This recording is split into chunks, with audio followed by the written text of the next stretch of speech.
يلقونه سلام.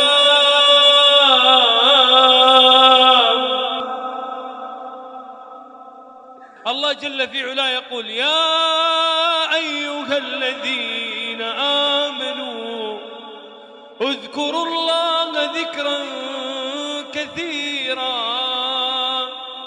وسبحوه بكرة وأصيلا.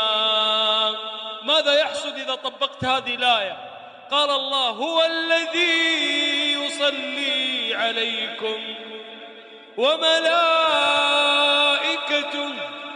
ليخرجكم من الظلمات إلى النور وكان بالمؤمنين رحيما. تحيتهم يوم يلقونه سلام.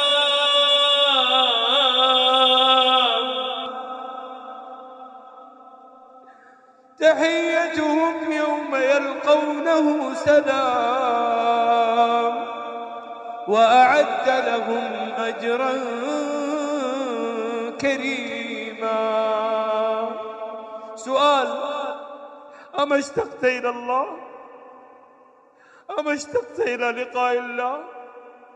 أما اشتقت إلى تلك الدار التي أخبرنا النبي صلى الله عليه وسلم في الحديث القدسي عن الله: أعددت لعبادي الصالحين ما لا عين رأت ولا أذن سمعت ولا خطر على قلب بشر. أما اشتقت إلى قول الله: ادخلوها بسلام،